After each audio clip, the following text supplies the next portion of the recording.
of course.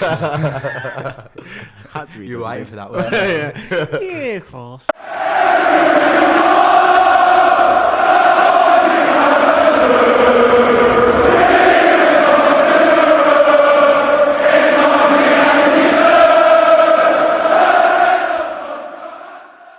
Welcome back. Another episode of Every Week We Follow. Obviously, no game to talk about from last week because we're definitely not going to go back onto the Southampton subject again. No. A lot has happened over the last 2 weeks-ish. Or 1 week, I should say. Well, do you know what? 2 weeks. 2 weeks. 2 weeks. 3 weeks. A lot has happened. 5 games, I think, yeah. Dean Smith gone. We obviously had that podcast. We gave our feelings. Made them pretty well known. And now we're moving on to a new era under Steven Gerrard. What's the opinions, boys? Well, I've gone from last week being a bit negative about it. I made a point on this podcast of saying that I didn't want him using us as a stepping stone to Liverpool. I've changed my mind on that now. I think if his ultimate destination is Liverpool, and he's going to have to get there by being successful at the Villa. So, I've come round to that one. I've warmed to it, if I'm being honest. I've spent the week listening to a few of his podcasts, watching a few of his documentaries, listening to a lot and reading a lot about his time at Rangers. And the idea of it's grown on me. So I'd say now I've moved to a state where I'm probably cautiously optimistic about him. But where I do still have an issue that I can't quite get rid of or ignore is I still don't think the reasons for him being appointed are necessarily the right ones, because you don't get the job at Aston Villa off the back of what he's achieved at Rangers, because if you did, managers like Neil Lennon and Steve Clarke would have been in the conversation, and they weren't for obvious reasons. Yeah. I think he's got the job off 2 things. Firstly, his playing career, and secondly, his relationship with Christian Purslow, in my opinion. And both things probably don't warrant the job. So it'll be interesting. Look, I'm optimistic. I think he's definitely a man to get a reaction. He's got an aura about him. He's got a presence. I'm really looking forward to it. I'm excited. I'll get behind him. But there's just one little thing that I can't quite get out of my mind on that front. So it'll be interesting to see what happens. But good luck to him. Yeah, of course. Had to be. You were waiting for that, weren't you? Yeah, of course. I'm pretty much echoing that. I mean, he wasn't a name that I wanted when it was originally announced that Smith had gone or was relieved of his duties. But I mean, it's happened, and now it's all come out and it's been announced, and there was a bit of a bounce after that. I was like, you know what, let's get behind it. Let's try. I don't like to be too negative ever, really. There are definitely reservations that I have about the appointment, like the ones such as you just raised. Any other manager that isn't named Steven Gerrard, or any other Tom, Dick and Harry that's been a youth coach at Anfield or at Liverpool, then went to manage Rangers, had a good 3 years, won the league title with them. Okay, invincible, so he did it in really good fashion. But any other manager, any other name that does that isn't really still warranted a top Premier League job, which I think this definitely is. But saying that, obviously he's been getting all these jobs for a reason because of who he is. He's definitely got that kind of influence across players, and we know how invaluable influence can be alone, just from our own perspective, because we've seen when John Terry came in and what he did for Jack Grealish, because he was obviously having all these problems off the field, and he came and I think he did a lot for his career. So I think on that kind of influence note, there's probably there's not many better than Steven Gerrard on that aspect. There is still lots of question marks about it. I'm really delighted that he's brought his that Michael Beale with him, because when you look into and you speak to people from Rangers fans or people that know the club there, they give Michael Beale a lot of credits, and they do see him as the big coach behind it all. I think we kind of seen that on that little 3-minute clip that Villa posted as well. And I also noticed that there's a big kind of camaraderie that he brings with him as well. So he doesn't bring, because towards the end of Smith's era, he was leaving. O'Kelly was left, and he was kind of just randomly pulling in these coaches that no one ever heard of to come in the first team. And it's almost just like seeing that video today. He's kind of just came in straight away, stamped down exactly who he is, who these are his lads as well. We're going to be here, and the first session's banged in, and there's some serious intensity to it. I think he's, like you said as well, I'm listening to some of his podcasts as well, the High Performance podcast with is it Jake Humphries as well. That was a really good one. It kind of tells you a lot about the character that he is. There's no questions about the character. You want to impress Steven Gerrard. We've got to get behind it now. I mean, you can get yourself excited about it. I am, like you say, cautiously optimistic, because we don't really know how good he is, because there's been Steve Clarke and Neil Lennon have won, the SPL, the two names you mentioned. We don't know how good he is, but potentially he could be a masterstroke. He could do fantastic, and he needs to do fantastic if his aspirations are to go manage Liverpool. Well, obviously Reece isn't here this week, so I'll wheel out his line of argument in that the owners have only made one appointment before Gerrard, and they got that one massively bang on with Dean Smith. So you've got to trust them, and you've got to take what Christian Perso said at face value when he appointed Gerrard. He laid out the reasons. First one being that he did a really good job with the kids at Liverpool, and they want to transfer that over to Villa. He's established a style of play at Rangers that follows on from what they've been trying to do, this so-called Villa way. He's obviously had success there from a state where, Rangers, I'm not massively familiar. I watch just the old firms every season with Scotland, and I dip in and out of it. But from what you read and hear, they were in a massive state when Gerrard came in, and he did get them going. It worked in his favour that Rodgers obviously moved on, so that cleaned the way. But Perso's laid out a few reasons why the appointment's been made. So we've got to take them at face value for what they are. It's not just an appointment, it's not just a name, although we might think that. So cautious optimism is the way that I'm going to go about it. But one thing that I do hope and expect to justify the sacking of Smith is that he gets a reaction early on. I don't want to be in a situation where we're looking into December for him to get his first win or whatever. He's got Brighton and Palace, two really difficult games, but games that he'll be looking at to wanting to go and win.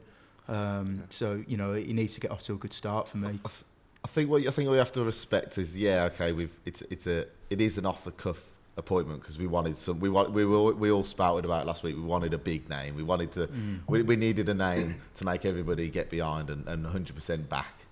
It's split the base and it split us half respectfully. Like, there's no one saying it's going to be a terrible appointment. Well, there might be the odd idiot that's saying that, but what you have to respect is that we're not the only club to make this sort of decision. It didn't go that well with Lampard going to Chelsea, but Lampard was the most rogue managerial decision I've seen in a very long time, because he had only done half a decent campaign with Derby and then got signed. Now, you have to respect that he has actually done quite a bit. He's worked with some top managers, and he's got a very good backroom team, which is the thing that really, for me, as a manager, your job isn't so much. It is obviously the tactics side of things, but your main thing is motivation, and I think that's the one thing that we will get from him. He's definitely gonna rile the troops up, and he's definitely gonna have that respect in the dressing room. And if he doesn't have that respect in the dressing room, he's the sort of person that will shout and snap at a player, because that's what he did as a player on a pitch. He was a captain, a leader, and he did that very well. And he's got the backroom team that have the knowledge of the game to then be on the sidelines if those changes need made, to be there tactically to implement the tactics that we need to do. So I think there's a very huge opportunity that this could be fantastic for us. Whether he goes on and then ends up going to Liverpool or not, I actually don't know. I think Klopp's not going to be leaving anytime soon, so I don't think he's going to have much of a chance, to be honest. Anyway, but so I just don't. I'm sick of hearing that, to be honest. He's going to leave. I don't care. I don't give a fuck. If he makes us successful, and he wants to move on, fair enough. Thank you very much, Gerrard. You've been a legend. We know it's going to happen. Let's fucking go and get someone else that's fucking at that top level as well. I agree. Like, look, I think everyone will take that, as long as however long he's here for, he improves us, and he gets us to where we want to be, then we've got no qualms in imparting ways when the time should come. But that's the question. He had to take this job, really, didn't he? He's not going to get another job like that. He had to take this. If he wants to be a Liverpool manager, if he wants to do this, he has to do this, and he has to do really well. So I'm sure he'll be really driven. But from his interview today, obviously he said everything that you'd expect him to say. He'd said anything that you'd want to hear, and I'm sure he's got that. He definitely got the determination and the grit inside of him to want to do well and to want to do it.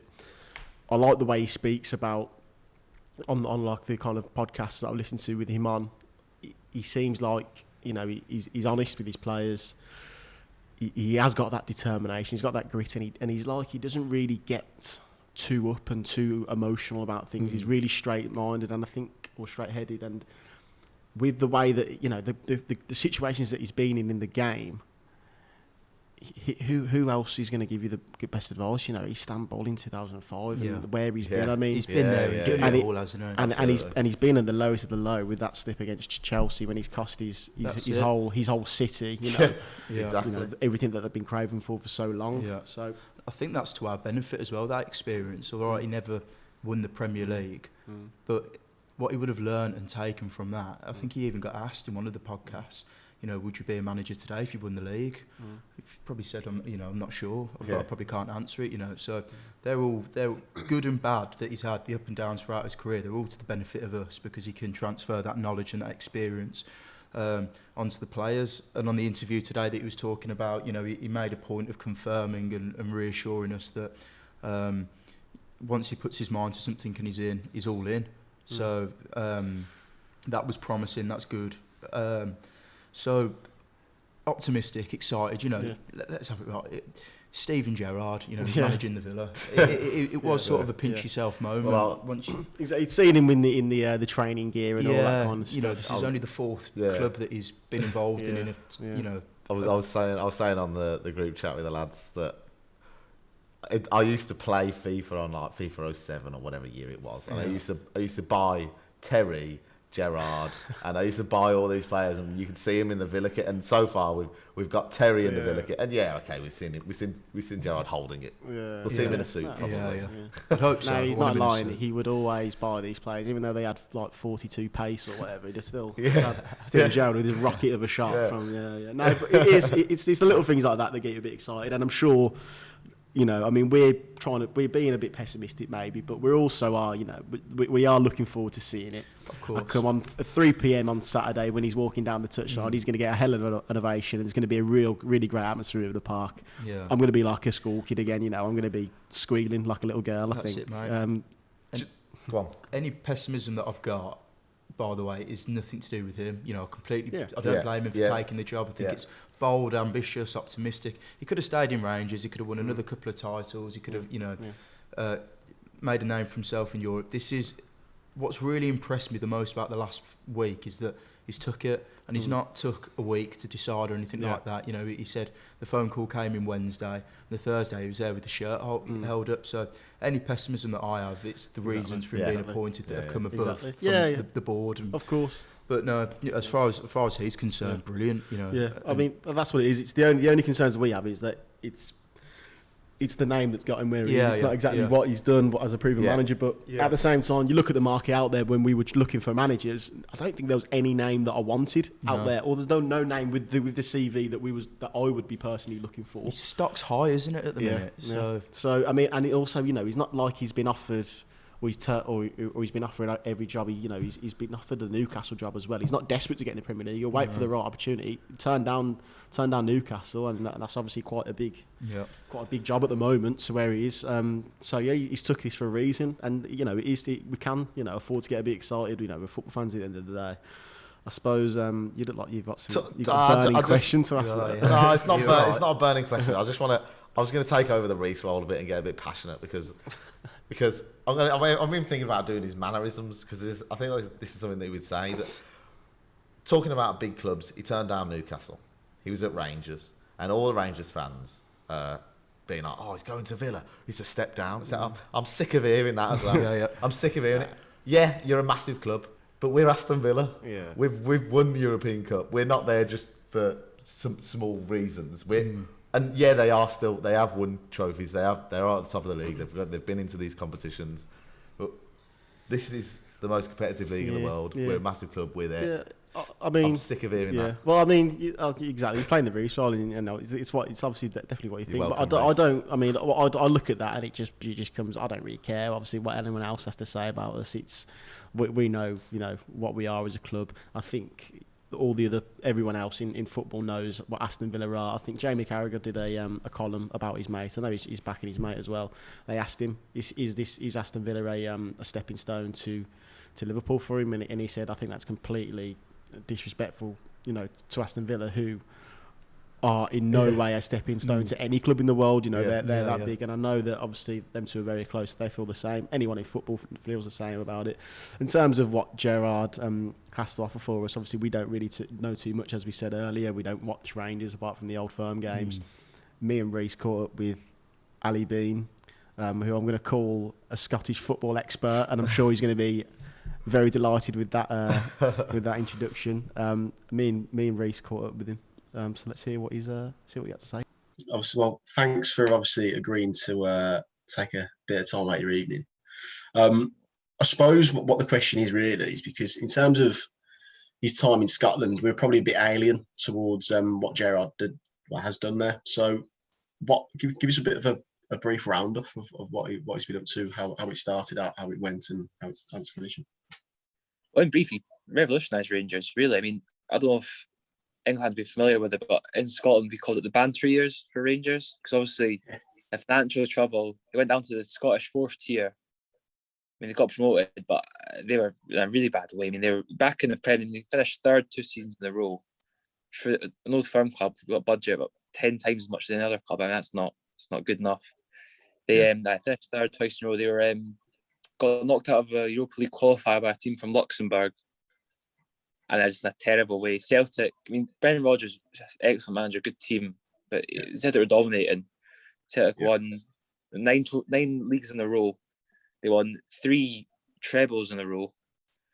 They beat Rangers like 5-0, 5-1 away, like totally. And Gerrard came in, took him a season, didn't do very well in his first season, but he sort of playing that totally changed. He really revolutionised the club. He brought in some good players from England. I mean, his name's a big pool. I think that really helped. I mean, loads of players, like I said earlier, they want to come and play for Steven Gerrard and idolise a whole generation of like English football, British football fans, really. So he really changed the way Rangers played. I mean, he played. I think their tactics were it was sort of a narrow. We went that sort of like 4-2-3-1 really, with 3 sort of narrow inverted wingers, and he really utilised the fullbacks. Good football to watch, attacking, exciting, and he obviously won the league title at Canton. I mean, won it undefeated, beating Celtic every time.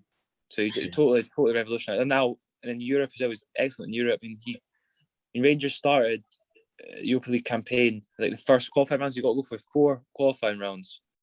You got him through all those qualifying rounds, and you got him through the group stages. And he won at least the first couple of stages in knockouts. So he really did turn them around. Do you expect him to play? Do you expect him? Is he an attacking manager? Do you expect him to be able to apply that kind of attacking front foot? Because with all due respect, obviously, to the Scottish League, but he has. You know, Rangers, you'd expect them to always be playing that kind of brand of football. Is he always forward-thinking as a manager, or do you expect him to be potentially a little bit defensive, you know, in the Premier League? I don't think he knows it any other way, because before Rangers, he was a Liverpool Academy. He was a reserves academy manager. So obviously Liverpool was expected to win and play attacking football. So he was there for about a year or so. And you come to Rangers, you got to play. You got to win every single game as Rangers manager. Yeah. So you've got to play attacking. So I don't think he's ever really played defensively, maybe in Europe a couple of times, but every game as a Rangers manager, you're expected to win. You're expected to win well. So I think he's definitely going to play, definitely front foot. And obviously, the Premier League, different kettle of fish. You're going to have to sort of adapt to the bigger clubs like your Man Cities, your Liverpools. But I couldn't expect an attacking sort of free flow style of football at Aston Villa. Mm-hmm. And you know, obviously, there's a lot of the talk is around this. Michael Beale is a wizard number 2 assistant. If it was the case that he couldn't bring you along, or would you think he would do as better, or how reliant on his assistant is he?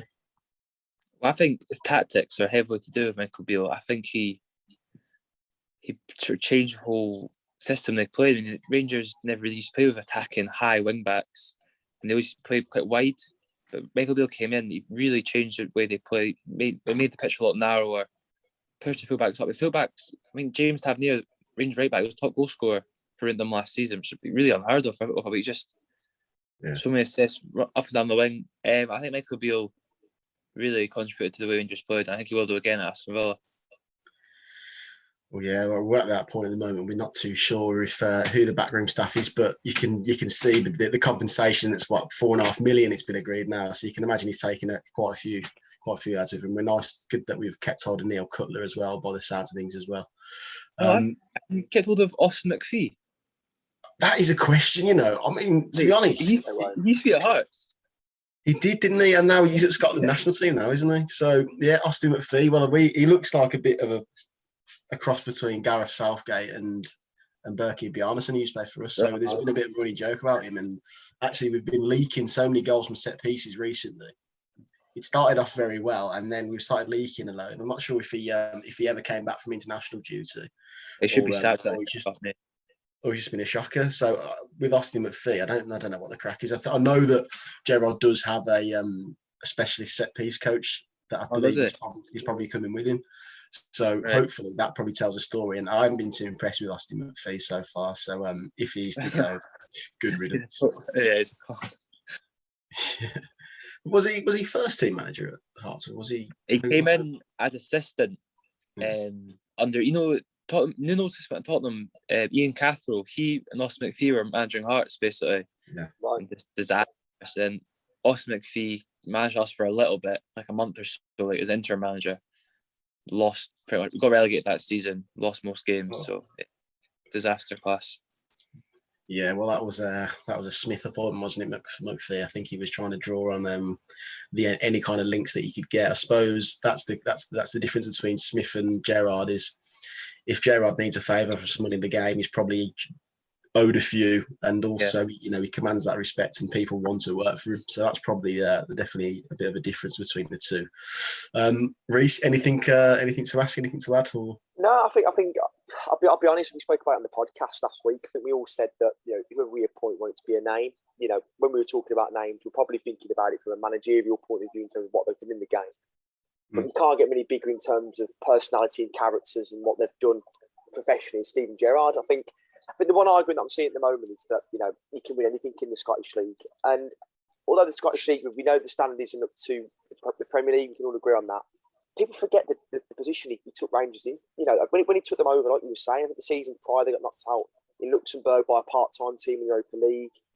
They were finishing third, miles behind Celtic. I think he was the first manager to beat Celtic in the league in around 10 years post those banter years. I mean, 10 years might be ambitious, like 5 years post that kind of miles to do 40. They were nowhere near Celtic. I mean, people say, Brendan Rodgers went there and went invincible and everything, but who was his competition? There was no Rangers in there. So the one argument that I won't have is that he went there and it's just easy to win stuff because he had to. I think the next manager who comes in at Rangers will probably have it easy because the foundations are set up, and I think Celtic are probably on a bit of a decline at the moment. But I think Steven Gerrard, let's give him some respect, completely turned the ship at Rangers. And let's be honest, Rangers are a massive club. He went in there, he got respect for the players straight away. He put his footprint on the club. So I'm hoping he can do the same at Villa because look, Villa's a big club, and I've seen big managers come to Villa and bottle the job, bottle the expectancy. But I think when you've got a bloke in the dugout who's got as much experience as him in terms of just being a pure winner, and he's also got so far pretty much a bang on managerial record. I'm quietly happy, and I think it's an exciting appointment. It's not an appointment where I look at it and go, okay, like Martinez would have been a bit like would have been flat. It's an exciting appointment for the Villa, and I think it shows the sort of direction the club wants to go in. To be honest, yeah, can't agree. I don't think it's going to be an easy job or any easier than what it would have been for anyone walking into that range. And I think Celtic are actually on they're on the charge back in there. I think they've picked up a bit after they've had a steady start. So it's going to be an interesting race. Who are you backing to win the league then, Alan? Hartlepool Lothian Football Club. Heart's going to bring it home. It's coming home, as you lot say. But I'll actually, I'll actually come home. Yeah, I'll actually come home. Smashing, mate. Ali, top man. Thanks very much for your time, mate. Much appreciated. Anytime. Cheers. Cheers, Ali. Thanks very much for that. So, lads, what is a successful first season for Stephen?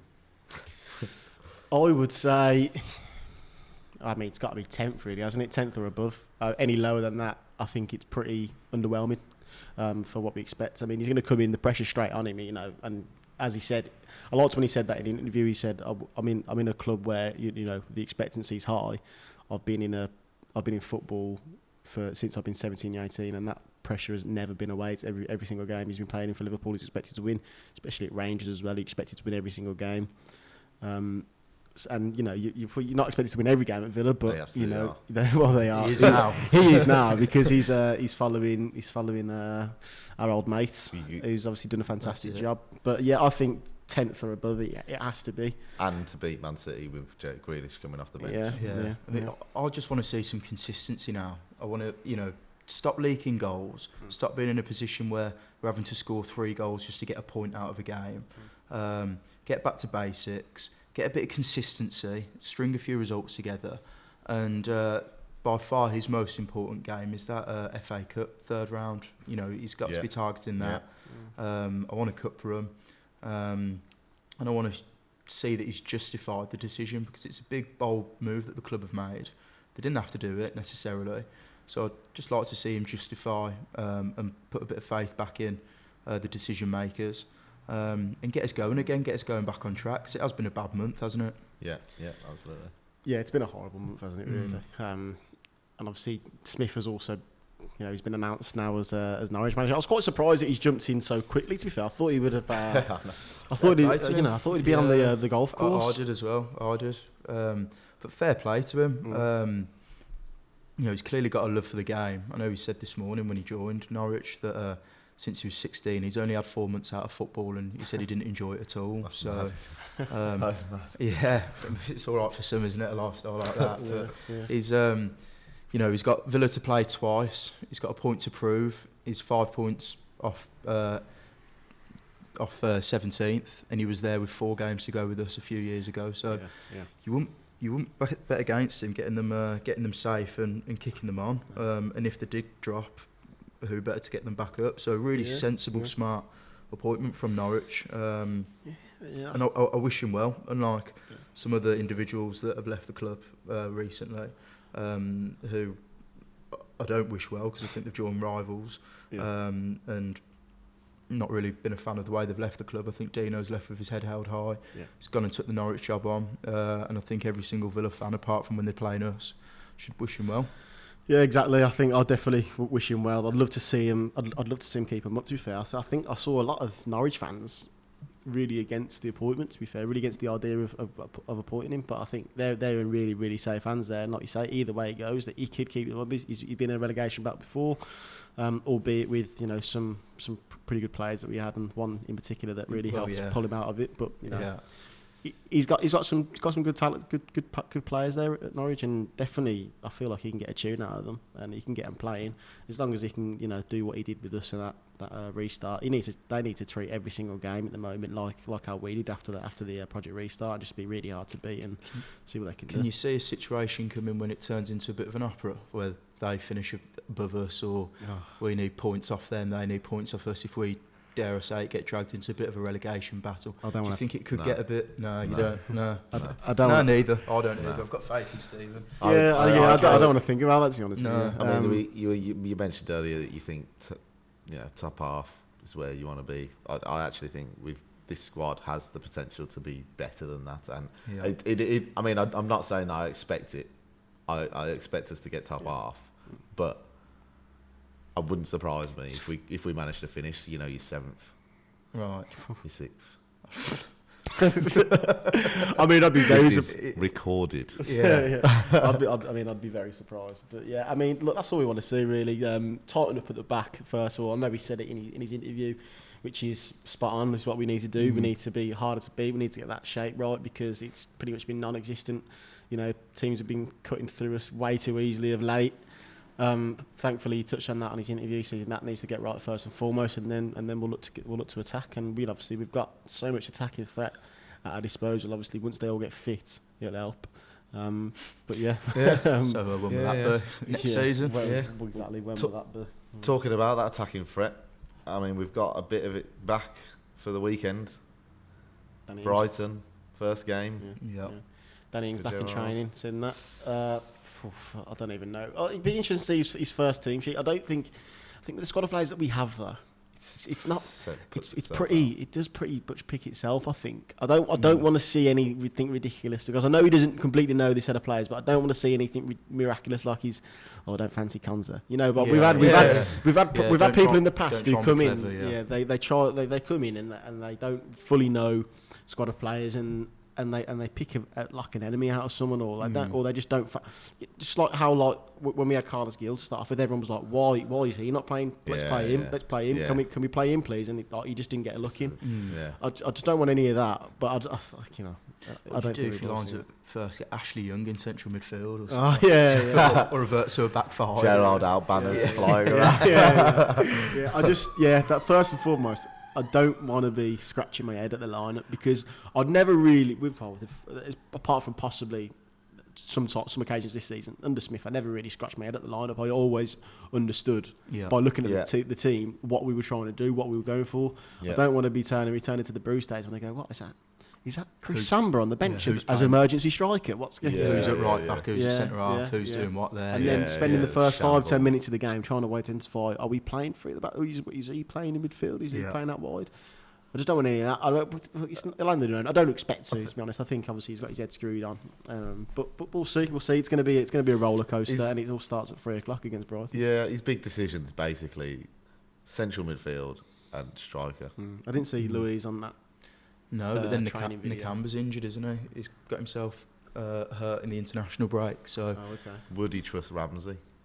Would he bring Sanson in? He's got no choice. Sanson's opportunity. That lad that came in from West Brom in the summer was in the training videos quite a lot. Now that might have just been me, looking into it a bit too much, but.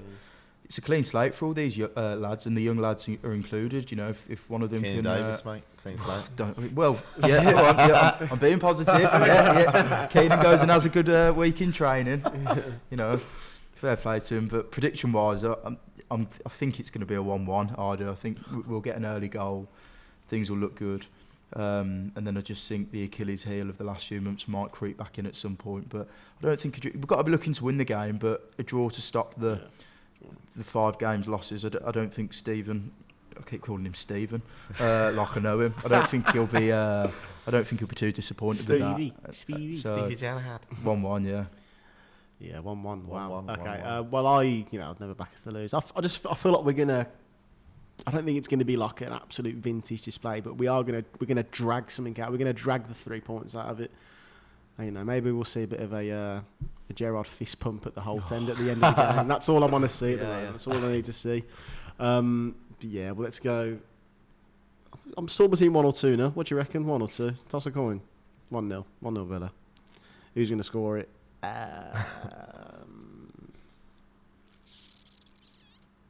Going to try and embody it's Danny Ings, isn't it? It's going to be boring. Danny Ings. 4-1. 2. 4-1 to Villa. Okay. 4-1 to Villa. Confidence. I think the biggest issue we've had this season, and this downfall has come from confidence, nervousness at the back, nervousness in midfield, not knowing really what they're doing up front because they're just all they've been told is the pressure, and we were lacking the pressure because of the confidence. Hopefully that gets installed straight early. Bang, go out, hit them first rather than them hit us first, which has happened the last 4 or 5 games. Nice early goal. Bang, Nice. confidence. Then, if we get an early goal, bang, you'll see another 4 from us, 3 from us. Well, early goal would be lovely, really, wouldn't it? An early 3 would also be really nice as well. But football hasn't been so simple for us this season. But like I was saying earlier, 3:00 or maybe even around 2:30. That Villa Park's going to be it's going to be rocking. It's going to be a great place to be, isn't it? And it's let's allow yourself to get a bit excited for it. Sure. They'll all be right behind him. this is what football's all about. You know, these moments, and it's going to be, you know, it's his first game. It's a big occasion for him, and it's a big occasion at Villa Park as well. So let's get it rocking. We've got to do our bit, haven't we? Exactly. I think it's been a bit flat recently, anyway. Yeah. So if you ever need an excuse to try and, you know, shout at the top of your lungs, and Saturday's going to be it. Yeah. So yeah, up the Villa. Let's do it. Up the Villa. Up the Villa. Steve Gerrard's Clan Blue Army.